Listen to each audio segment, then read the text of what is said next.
Olá pessoal, eu sou o Guilherme Barreto e nesse sexto episódio do Derrubando Estátuas a gente vai falar sobre Joaquim José da Silva Xavier, mais conhecido como Tiradentes. Bom, Tiradentes, para quem não sabe, era um alferes, era um guarda que cuidava ali do patrulhamento do Caminho Novo.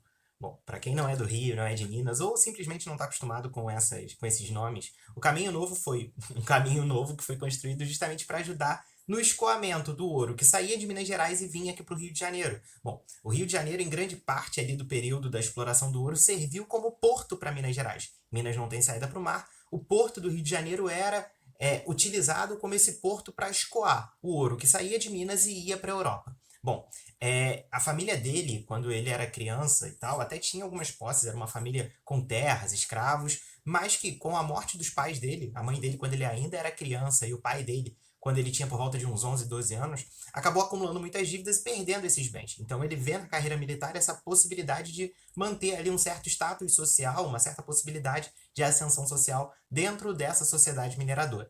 Bom, mas como ele havia tido ali alguns bicos, fez durante algum tempo alguns serviços como dentista, daí vem o apelido Tiradentes. O apelido, esse nome dele que acabou entrando para a história, na verdade, não era a principal ocupação dele, mas era uma ocupação que ele teve ali durante alguns momentos da vida dele. Mas, independente do período da vida dele, a insatisfação com a coroa portuguesa sempre esteve presente. Por quê? Na carreira militar, apesar dele ter chegado a oficial ali como alferes, ele nunca teve um grande reconhecimento e não conseguiu subir para patentes maiores ao longo da sua vida. Depois ele passa um tempo, pede licença, vem para o Rio de Janeiro e bola alguns projetos de, por exemplo, encanamento do Rio Maracanã, de fazer algumas melhorias urbanas na cidade. Ele faz esses projetos não são aprovados pela Coroa de Portugal, então ele também não é reconhecido como esse arquiteto urbanista, seja lá como for. E ele percebeu, junto com outras pessoas, que essa insatisfação não era só dele, não era algo pontual, era algo que, na verdade, estava presente em diferentes grupos dessa sociedade.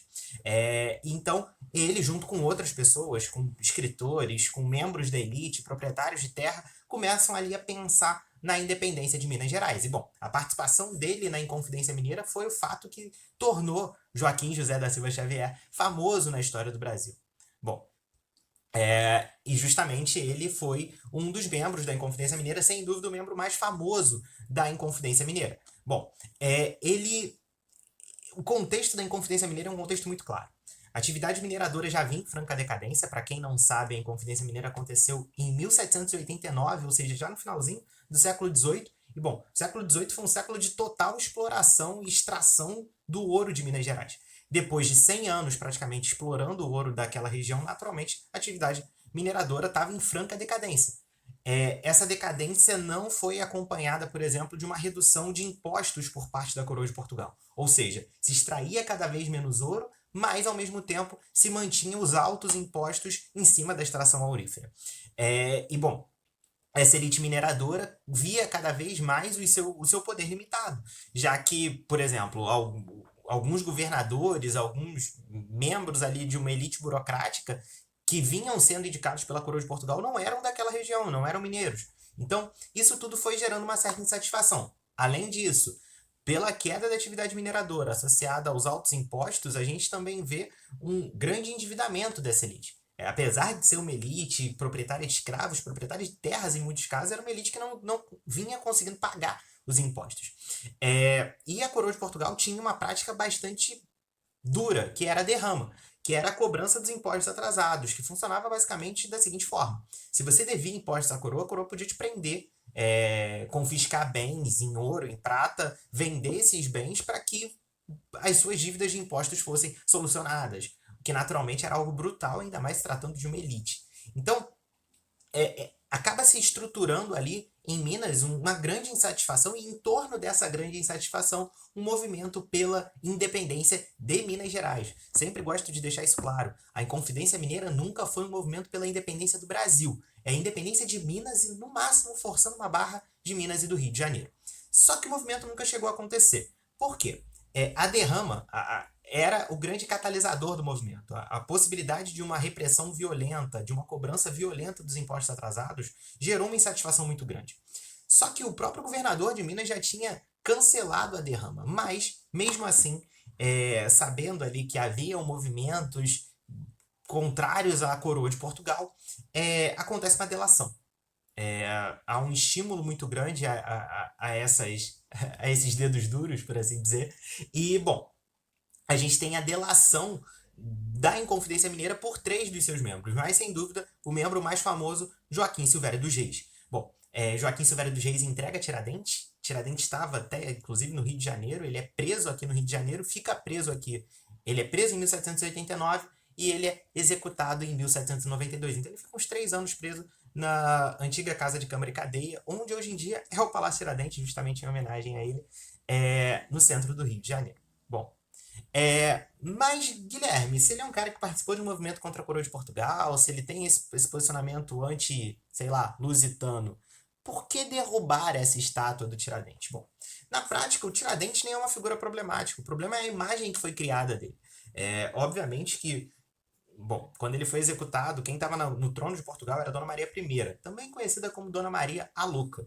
E os descendentes dela foram os governantes aqui do Brasil. Dom Pedro I, Dom Pedro II eram descendentes de Dona Maria.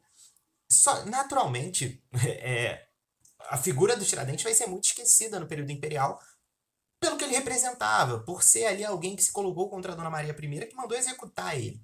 Há uma restauração da imagem dele só no período republicano. Por que isso? Porque havia necessidade de grandes heróis. No período imperial do Brasil, o grande herói do Brasil era Dom Pedro I, o cara que declarou a independência, que deu autonomia para o Brasil. Bom, se você proclama a república e cria uma nova forma de governo, você precisa de novas figuras que não estejam ligadas ao governo que você acabou de derrubar. Então havia uma necessidade de novos heróis, e aí o Tiradentes entra. E aí se cria justamente uma imagem do Tiradentes que simplesmente não existe. A imagem do Tiradentes lá, cabeludo, barbudo, com aquela túnica branca, é uma aproximação intencional da imagem de Tiradentes com a imagem de Cristo, a imagem do mártir, daquele que foi traído pelos seus por dinheiro, seja pelas moedas de prata, seja pelo perdão das dívidas. Então, se associa ali a imagem do Tiradentes à imagem de Cristo. Ah, Guilherme, mas por que você diz que o Tiradentes, sei lá, não era cabeludo, barbudo, que isso aí é uma farsa? Por vários motivos. O principal motivo é que a gente pode dizer o seguinte, ele era um militar. O militar não pode ter cabelo grande, não pode ter barba grande, no máximo bigode, que as representações mais fiéis a ele demonstram justamente dessa forma. E quando preso, havia ali um controle rígido da barba, do cabelo, para evitar a proliferação de pragas, tipo piolhos, pulgas, esse tipo de coisa. Bom, e essa imagem do Tiradentes, esse aprofundamento do caráter heróico do Tiradentes se dá muito na ditadura civil-militar no Brasil. É em 1965, no governo do Castelo Branco, que ele é considerado patrono da nação. Bom, galera, Tiradentes não era nem... ele nem se entendia enquanto brasileiro. Essa nacionalidade, essa questão de, o cara é brasileiro. Ele se entendia como mineiro. A independência que ele buscava era de Minas Gerais. Então, é muito complicado a gente entender esse cara como o grande herói ou um dos grandes heróis do Brasil, se nem ele se via como brasileiro. Então, por todas essas questões, por todos esses problemas, ali é sempre questionável, muito questionável, a figura do Tiradentes como esse grande herói que está lá na moeda, que está lá na frente do Palácio Tiradentes como estátua, e bom, com todas essas questões que a gente conhece. Tranquilo, galera? Fiquem bem, fiquem em segurança e até a próxima. Tchau, tchau.